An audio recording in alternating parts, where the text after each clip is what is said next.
Ayurveda and yoga are two of the several branches of heritage knowledge of India. These two topics are like guides that have contributed to humankind explaining how to enjoy an evolved and purposeful way of living. The science and philosophy of Ayurveda and yoga were part of everybody's knowledge in ancient times. All through the ages, the various branches of yoga were depicted in the sculptures of temples in a diffuse way. But the related information on the theme or the text followed never got mentioned in any temple inscription. Now I proceed to slide 2 for agenda. In today's presentation, I cover 3 aspects: the classification of Vedic and the post-Vedic literature to explain the origin of Ayurveda and yoga. This is followed by a discussion of Ayurveda and the depiction of medicinal plants in the sculptures of Shalabhanjikas. Then I explore the sculptures that depict the essence of yoga, especially the Ashtanga Yoga Sutra in sculptures. Many illustrations support the lecture. Now let's look at slide 3. Slide 3 is the classification of Vedic scriptures. The topic I discuss is highlighted in blue color in the chart. The Sahitya of Sanatana Dharma, meaning the ancient literature of Hindus, is with the religious stamp of Hinduism. The propagation of Vedic and post-Vedic literature were classified as Shruti and Smriti phases. In the Vedic period, the 4 Vedas were learned by oral communication using the faculty of hearing because the language script had not yet evolved. The post-Vedic phase was called Smriti, which means recollection. The derivatives of Vedic knowledge was remembered and written in Smriti literature. Smriti phase of literature evolved into 6 schools of philosophy based on Vedas and Upanishads. The elaborate interpretations that codified the Vedic thought of living life in a very meaningful way were discussed under 6 branches of philosophy. They were under 2 main categories. Firstly, the ones that outline the code of conduct, and secondly, the ones that expound Shastras. Of the 6 branches, Purana, Itihasa, Dharma Shastra relates to the first type, the ones that outlines the code of conduct. Then Vedanga, Shed Darshana and Upaveda were the ones that expound Shastra. Of the 6 branches, 6th branch, Upaveda, were the subsidiary applied knowledge of the 4 Vedas associated with the technical fields of arts and science. The 4 Upavedas were Ayurveda, was associated with Rigveda, which dealt with medicine for health and longevity. Dhanurveda was associated with Yajurveda, which dealt with the science of archery and warfare. Then thirdly, Gandharva Veda was associated with Samaveda, dealing with the science of arts, music and dance. Fourthly, Shastra. Artha Shastra was associated with Atharva Veda that dealt with military technology and science of governing by the kings. Ayurveda is associated to Rigveda as a Upaveda because it dealt with the science of herbal medicine for health and longevity. Now we can explore how the knowledge of Ayurveda was connected to Rigveda. Ayurveda etymology is from Ayu, means life, and Veda is knowledge. It is the science of life. Looking into the historical data, the literary reference of a physician, the Vaidya, to use plants as the source of herbal medicines is in Rigveda Mandala 1. It's 1.114. It describes Rudra as the giver of good health for 2 and 4-footed ones, which means men and cattle. Stanzas are in praise of the deity Rudra, who was very strong himself. He knew the hidden medicinal values in water plants, creepers, shrubs, and trees by roaming in forests. The healing power of Rudra was his incredible quality. He was eulogized as Bhishajam, the supreme Vaidya. He was the curer of widespread of diseases. Puranas mention Lord Dhanvantari, the celestial physician, incarnated as a king and spread the knowledge to the community of physicians. Later in history, the knowledge of herbal medicines was propagated through both literary and sculptural representations in stupas and temples. The knowledge of Ayurveda is oceanic in nature. The method of extracting the essence of plant products and making preparations is outside the scope of this presentation. I'll be presenting 6 slides that depict how the different parts of medicinal plants were picturized in sculptures of Apsaras as Shalabhanjikas. The intention of a representation in temple sculptures was twofold. Firstly, to propagate the medicinal values of some plants, and secondly, to add aesthetic value to monuments. I present slide 4. Slide 4 is the picture of how the female figures were associated with trees in plants. These pictures are from different temples. The most attractive, beautiful, and exciting part of Indian temple architecture is attributed to the sculptures of celestial beauties standing by the side of a tree. They are addressed as Shalabhanjikas. Shala means a tree. Bhanjika means the doll, a puthali, holding the branch of a tree. These youthful female figures are always represented as semi-divine beauties holding the flowering branch or a fruit bunch. A closer study revealed that the depiction of trees was not just decorative motifs, but a realistic picture of varieties of trees highlighting the leaf and flower structure precisely. Today, I would like to explain what message they intend to convey.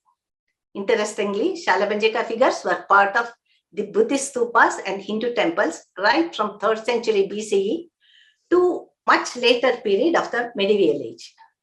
They are part of temple architecture of India. Though semi-nude, they are adorned profusely with jewelry and were placed at a higher level, either on the pillars or on the temple's outer walls. The higher abode was because they were semi-divine celestial beauties. Further, it is interesting to understand why the female figures were prioritized for this association with trees. The Vedic sages have revered trees as mothers with divine status. They are the relievers of pain and restorers of health, bearing the strengthening sap in them for very long periods. The other belief was that when a young bride touches the tree in various ways, the blooming becomes profuse. This concept was conveyed through the association of Shalabhanjikas with the trees as Dohada figures. In this session, I present 6 Shalabhanjika figures with medicinal trees. The first 3 are flowering trees, namely Ashoka tree, Nagakesa tree, and orchid plants. The other 3 are Shalabhanjikas with fruit trees depicting custard apple, noni fruits, and jumbo fruits. I present slide 5. Slide 5 is Shalabhanjika with Ashoka flowers. This is Shalabhanjika Yakshi with Ashoka flowers is from Barhut Stupa. It was built during 2nd to 1st century BCE in Madhya Pradesh. She is holding the flowers of Ashoka tree. The part of the stalk of the flower bunch held by Shalabhanjika matches well with the red Ashoka flowers as shown in the figure, as shown in the picture. The most popular theme of Shalabhanjika in Indian art is the recurrent association of celestial females with Ashoka tree and its flowers. Ashoka is a prevalent medicinal herb in Ayurveda. It was mainly used for treating a range of conditions related to the female reproductive system. The term Ashoka relates to that which reduces pain. Shoka means pain. Many parts of the tree, like the bark, leaves, and flowers, have medicinal values that reduce the pain during menstruation. Hence, it is called a practical woman's tonic. The bark extract is also anti-abortive, antibacterial, and diuretic. Ashoka flower buds were consumed with the hope of conception. Charaka Samhita, a treatise of 2nd century BCE, mentions that the Ashoka tree products acts as an anti-inflammatory and astringent, meaning that which contracts, and analgesic, a painkiller. It is a sedative tonic for ovarian tissues, uterine muscles, and endometrium. Hence, this tree is recurrently depicted in many temples as Shalabhanjika figures. The rounded bunch of flowers, the inflorescence, has been depicted with excellent clarity in the sculptures. Now I present slide 6, a picture of a lady with Nagakesar tree. This is a Shalabhanjika panel with Nagakesar flowers, and the actual picture of the flower is provided. Nagakesar is with the botanical family name Gultiferae. The 4-petal flowers are globular, woody fruits with 4 main valves are distinctly depicted in the Shalabhanjika figure. In this picture, the beautifully decorated woman holds the twig with leaves in her right hand. In left hand, the flower bunch is held near pubic region. Nagakesar is a well-known medicinal plant widely used in indigenous medicine to heal burns, skin diseases, and it's a powerful expectorant. It's an astringent that contracts the tissues and canals, thereby diminishing the discharge of mucus or blood. The tree bark acts as a tonic after childbirth and is helpful in curing anemia and healing ulcers. She holds the twig with leaves and flowers near the pubic region in the left hand. This is self-explanatory. Seed oil is also used as an anti-rheumatic medicine. Now I present slide 7. This is women with orchid, the Vandaka plant. The female figures with orchid plant is from Ramappa Temple of Telangana, UNESCO World Heritage Monument. The second and third pictures are that of orchid plants and flowers. Orchids are the terrestrial epiphytes blooming in inflorescence in various colors. The pleasantly perfumed flowers that stay fresh for over a month are exquisite. The plant grows in a single central axis and flowers appear in lateral branches. The leaves are opposite. This is well depicted in the panel of Ramappa Temple. Flowers are in varied colors and chosen according to the rituals. The white flower symbolizes purity and innocence. The pink a feminine grace and joy. Purple is a mark of respect, and the orange colored ones symbolize pride, boldness, and enthusiasm. The perfume is used in aromatherapy. The extract is also a flavoring enhancer called vanilla in sweet dishes and baked dishes. It's used as a natural remedy for cough, lung, kidney, and stomach diseases for medicinal values. Orchid bulbs are believed to be powerful aphrodisiacs and used as a fertility medicine. The consumption of smaller bulbs is believed to promote the formation of female child, and the consumption of larger bulbs promotes the male baby. It's a favorite plant of women folk, and this is shown in the sculptured panel. Now I present slide 8. 8.1 is Shalabhanjika with Ramphal tree.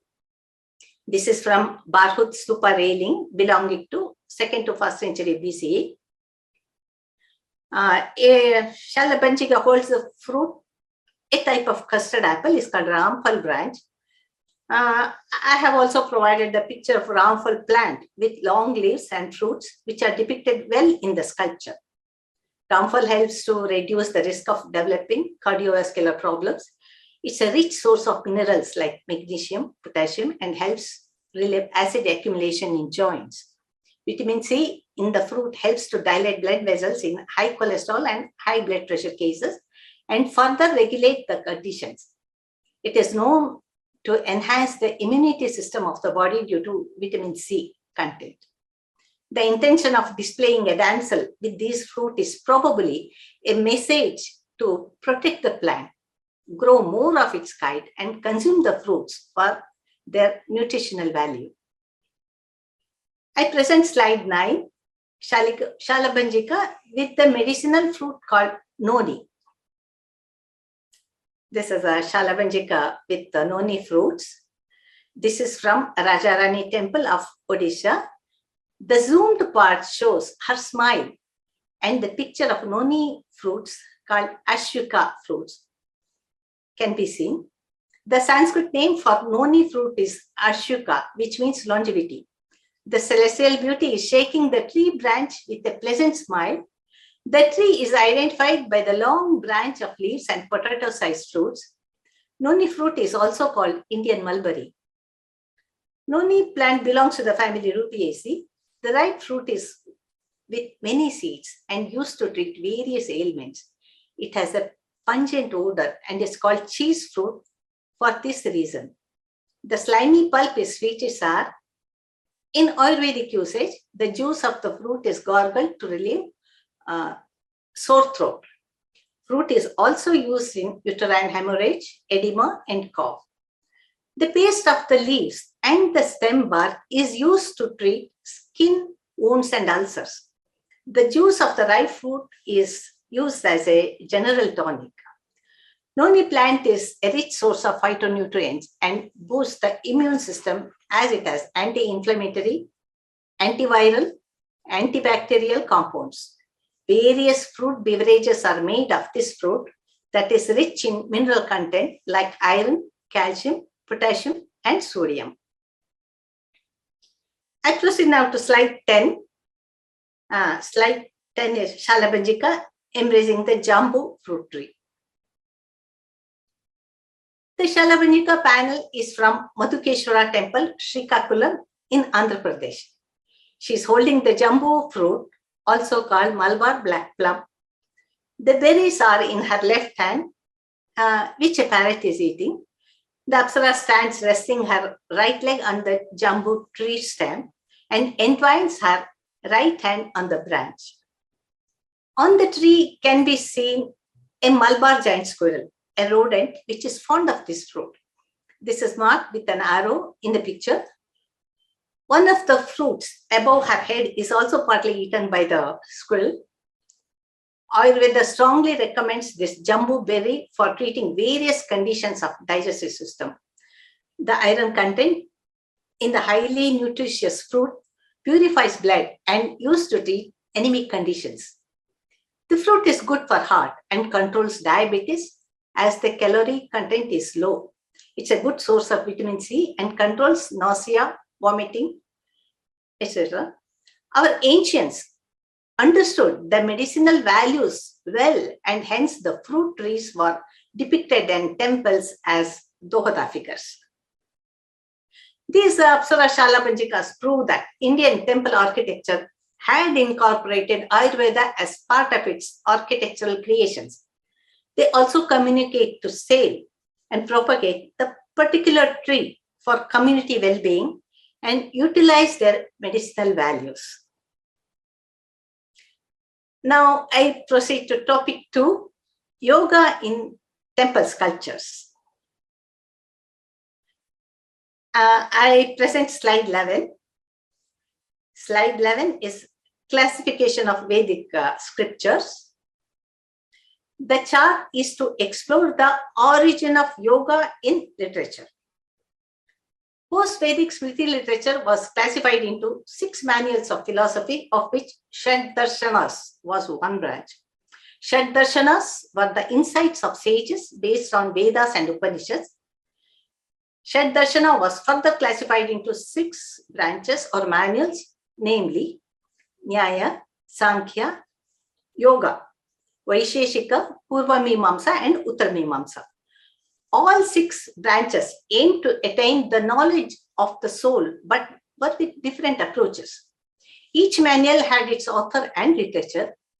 Yoga was one branch of Shaddarshana, which sage Patanjali systematized. The Sanskrit term yoga means to join, combine, or unite. The most accepted usage of yoga refers to the harmony of body with the mind. This state negates the mind from the wandering state and enhances to a focused state. It is a science of health of body, mind, and spirit. It calls for active participation by the person who intends for good health and spiritual awareness. every religion and school of philosophy in India has recognized yoga as the most scientific means of realizing philosophical truths. The founder of yoga was Lord Shiva as Adiyogi. Although not discovering the science of yoga, sage Patanjali of 3rd century BCE is revered as the creator of the most challenging task of gathering all information about body and mind in his treatise Patanjali Yoga Sutra. I move to slide 12. Now I discuss the classification of yoga. Yoga Shastra and Upanishads describe the 4 main parts of yoga. The choice of choosing the part depends on the nature of the personality. Raja Yoga is the yoga of disciplining the mind through meditation. Dana Yoga is the path of knowledge, the yoga of intelligence, yoga of higher knowledge to realize the ultimate truth. Bhakti Yoga is the spiritual path of devotion where emotions are used to realize the realization of God. And then Karma Yoga is the path of action, salvation through action or service to others. All paths have the same goal of the union of Atma with Paramatma, or individual consciousness with universal consciousness. A study of temples in different regions reveals that not all of them focus on the same theme of yoga. The varied themes were according to the choice of the sponsorer of the temple. There is no one temple exclusively dealing with the entire depiction of yoga, but every temple has some information related to it. None of the sculptures depicting some aspects of yoga have inscriptions to say about the theme or the text followed. In later periods, many branches like Hatha Yoga, Kundalini Yoga, Tantra Yoga, Nada Yoga, and so on evolved. These topics are not discussed in today's talk. Now coming to Raja Yoga. Raja Yoga is referred to as Royal Path. It is a comprehensive method that deals with both physical and mental aspects. Both the body and mind need to be trained to come under control before the practice of concentration. Raja Yoga insists on a systematic path of getting into a calm and pleasant state of mind initially, then training the body to maintain good health, and finally trains the mind to be peaceful. According to Raja Yoga, when the mind is disciplined, the whole system gets disciplined. Maharishi Patanjali systematized his study of disciplining the mind into 8 steps, calling it Ashtanga Yoga Sutra. The steps are structured from learning about the fundamentals like inculcating good values in life, maintaining personality, and achieving bliss, which is usually called Samadhi. Ashtanga of Raja Yoga plays a significant role in taking the aspirant safely to the other source of awareness. Let's now explore how we can identify the essence of the 8 limbs of Ashtanga Yoga in sculptures of Indian temples.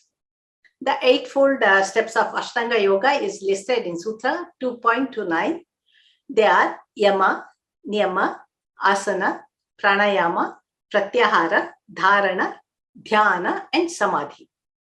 Each of the 8 steps have further divisions, but I present one example of each branch as an example. Fine sculptures have been chosen from the temples of India to superimpose the essence of Ashtanga Yoga, which are the fundamentals of yoga practice. I present slide 13, that is Yama, Universal Values. The first step of Ashtanga Yoga is Yama, which is a set of universal values. It means to restrain, control, and regulate the self and confine to the principles. They are like universal vows meant to control vitarka or negativity. They are further explained in 5 steps like ahimsa, that is practicing harmlessness, non-violence. Secondly, satya, adhering to truth. Asteya, honesty, that is non-stealing. Brahmacharya, sensual abstinence. And aparigraha, to restrain from amassing material wealth, that is non-possessiveness. I present pictures of Ahimsa and Satya. The first two pictures are about Ahimsa, a practice of non-violence or harmlessness. It is depicted as a lady feeding birds and showing compassion to other living creatures. The third picture is about the quality in speech, about adhering to truth. These topics are abstract in thought and hence a challenging job to bring an expression to it in sculptures. In the third figure, we can see the lady with a shankha in her right hand. Shankha signifies purity. The throat region is the space of Vishuddha Chakra and communication. Shankha represents the tool or container of purified contents. The shankha here signifies the purity in speech, that is satya or truthfulness. The communication that emerges from throat must be purified and truthful. Satya or truthfulness is the most important qualification to be practiced. I present slide 14. Let's now see how niyama, self-discipline, is depicted in sculptures. The second limb of Ashtanga Sutra is niyama. They are a set of self-disciplines and spiritual observances to be followed by individuals. Niyamas means restraint of the mind, or explained in 5 steps like shaucha, cleanliness, santosha, that is contentment, swadhyaya, self-study of scriptures, tapa, restraining the outward energy flow, and finally Ishvara Pranidhana, self-surrender and submission to God. Of these branches, I present pictures on only one topic of shaucha, that is cleanliness. The other branches are discussed in my book. Shaucha is a fundamental step of cleaning the physical body before yoga practice. The 2 levels of cleansing essential for health, happiness, and well-being are firstly bahya, the purification of the physical body, and secondly abhyantara, the mind.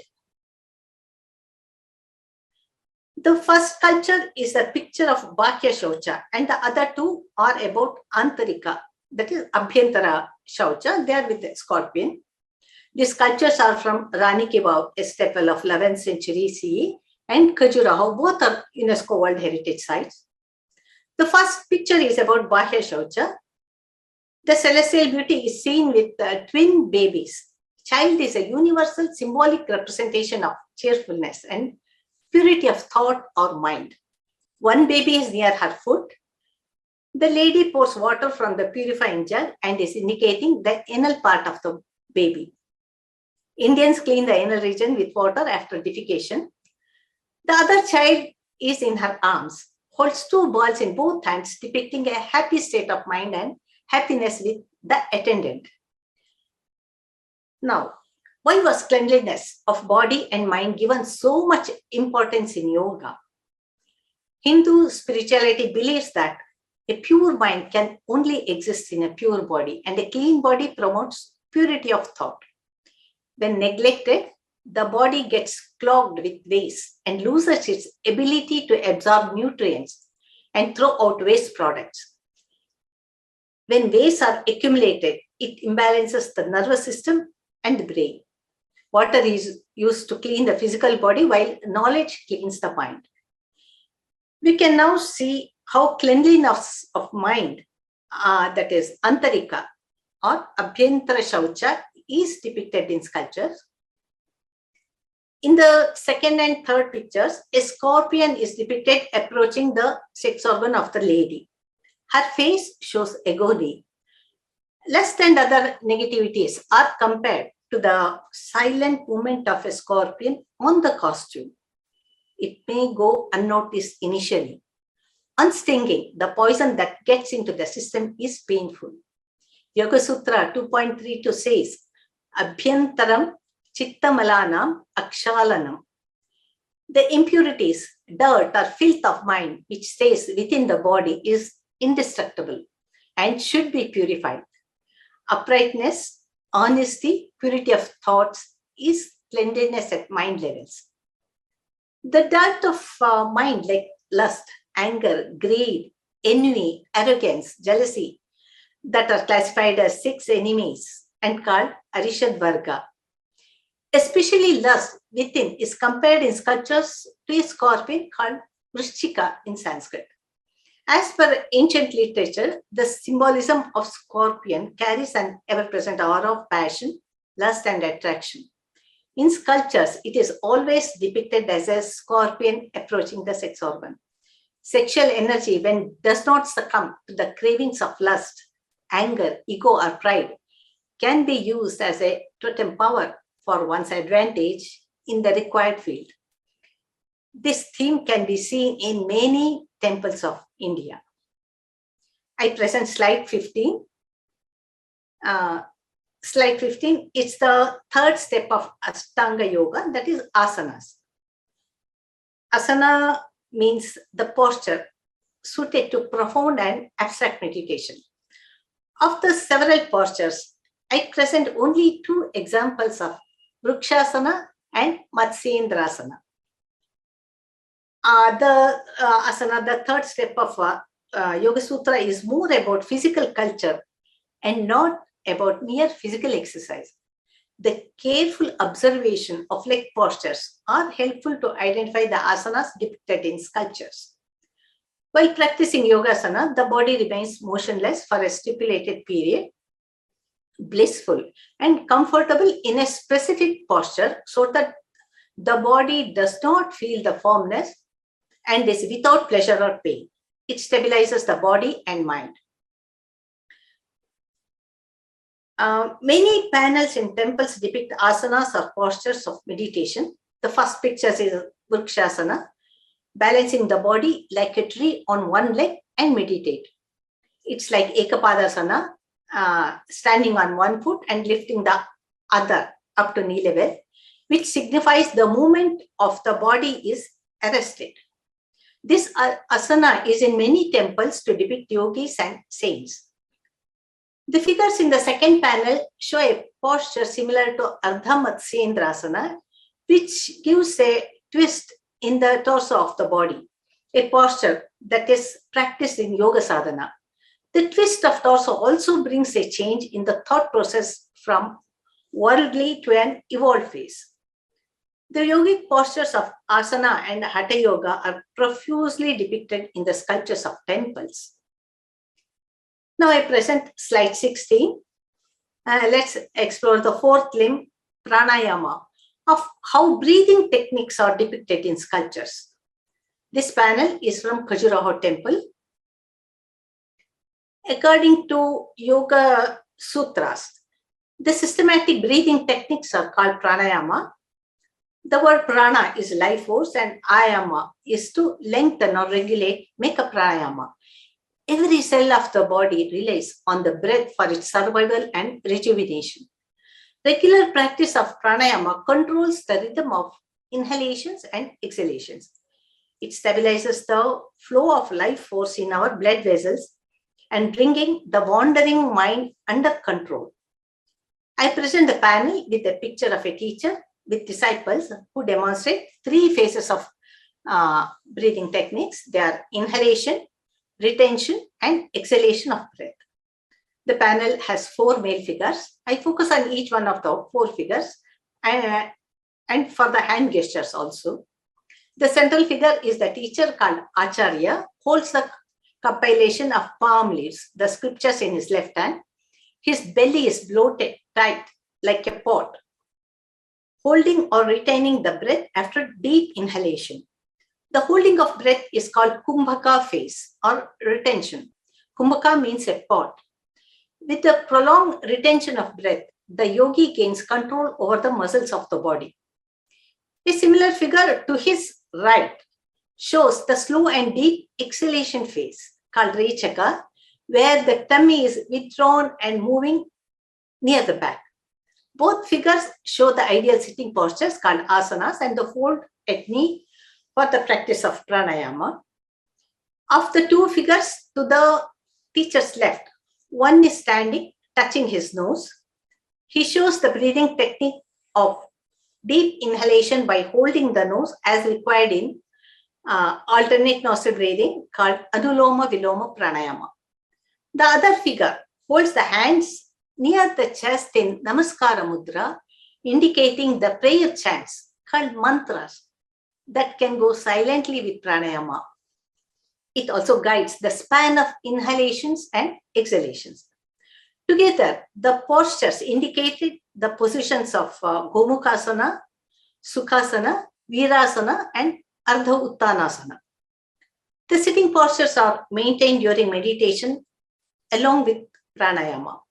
It is interesting to see sculptures in temples that indicate breathing techniques and simple physical exercises that help maintain good health. Now observe the second figure, a female figure. This is from Khajuraho group of temples. It shows Nadi Shodhana Pranayama. It's like alternate nostril breathing technique. Inhalation is from left nostril and exhalation is on the right nostril.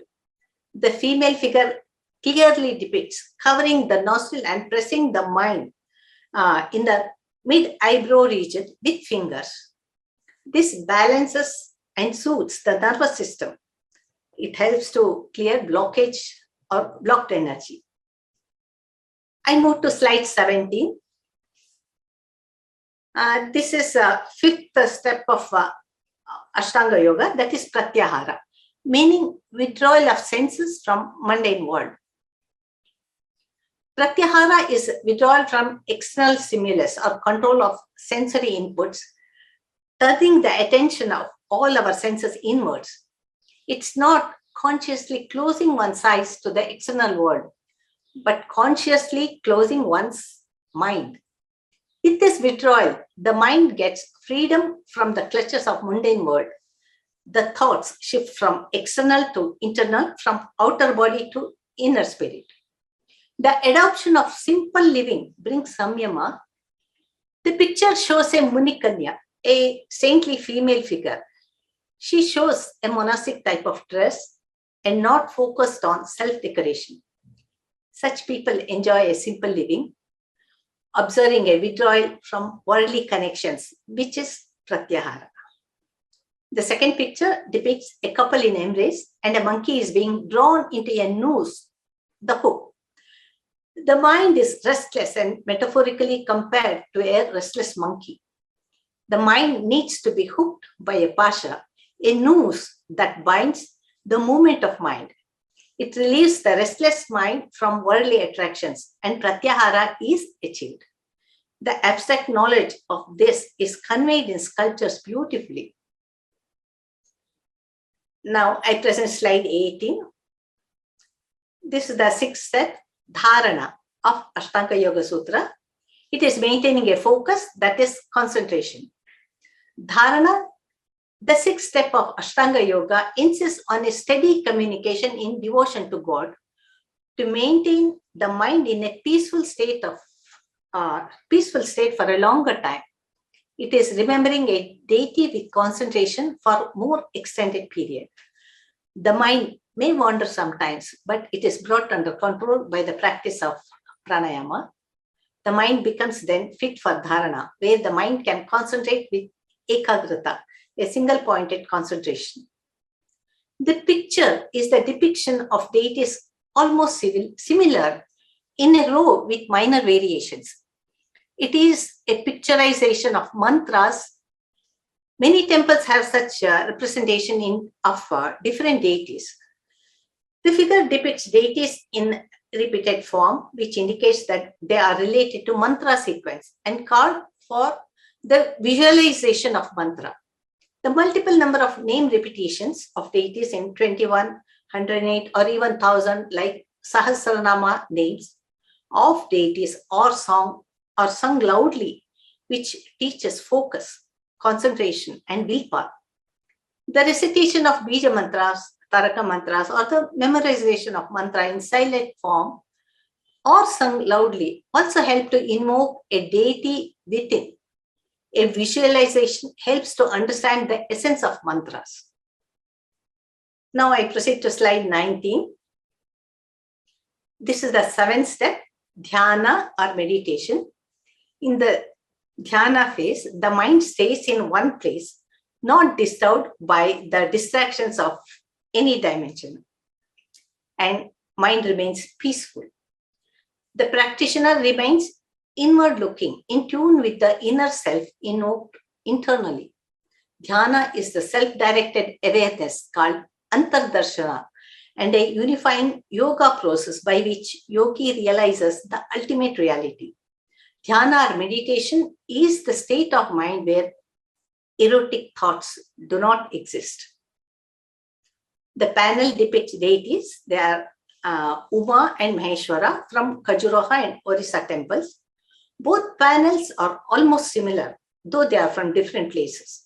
According to iconographic characters of accessories held, the female figure is goddess Uma. She is personification of the primary female, the dynamic principle. Lord Maheshwara Shiva with the trident as an accessory is the consciousness. He is the static male principle. Uma signifies matter, which can be seen. It is indicated by the mirror she holds. Though she holds a mirror in her left hand as an accessory, it's a tool to see oneself. She is not looking into it, but the gaze focuses on Shiva consciousness. The mind works where the gaze settles. It needs to be trained from a wandering state to a settled state before concentrating on any subject. Uma shows a self-directed awareness called Abhimukhi phase. Sensual thoughts do not exist in dhyana. The female deity embracing Shiva is symbolic of embracing knowledge. The male deity depicting as holding the breast to indicate that he is the essence of mantra. This evolution in personality can occur only when the mind enjoys an uncluttered state from all negative thoughts. Now, I proceed to slide 20. Slide 20 is the depiction of Samadhi in sculptures. It is the eighth and the last step of Ashtanga Yoga Sutra, that is Samadhi, which means total absorption. It is the absorption of the soul in profound and abstract contemplation. The state of mind is in tranquility. It's a blissful divine experience of merging with the Lord in total silence. The practitioner becomes perfect in his focus and enjoys Turiya Avastha of total bliss. In a state of Samadhi, yogi neither experiences smell, taste, touch, sound, color, nor heat or cold. He is released from the strain of physical posture and personal appearance. Samadhi state of mind leads to the knowledge on the realities and indifference to worldly enjoyments, which are very difficult to obtain. The outcome of the state of Samadhi is achieved when ego dissolves and the creative mind emerges. The mind is freed from distractions, attachments, and rests steady like a flame of lamp. Now, to conclude, many explanations and commentaries created in the Smriti, the post-Vedic phase of literature, were the source to understand the oceanic nature of knowledge of Vedas. Indian temples are conglomerate monuments that incorporate many science branches along with religion. The temple sculptures are more than successful in propagating the vast knowledge of science and philosophy that has given a unique identity to Indian temple architecture. The science and knowledge of plant-based medicines, the Ayurveda, got associated with Shalabhanjika figures. They were both decorative and informative figures that attracted great number of tourists by their aesthetic beauty. The heritage knowledge of yoga has been an outstanding contribution to mankind. People all over the world now have recognized and absorbed the goodness of yoga in their lives. These two branches of Vedic knowledge are very much living tradition, followed by all people in the land of Bharat. Now in slide 21, more sculptures related to yoga and Ayurveda are in my two books. I have given an approach that many sculptures that are called erotic are actually depictions of Hatha Yoga mudras and other branches of yoga. Both books are published as an ebook. Print version is available from Amazon. Thank you. Thanks for giving me your time.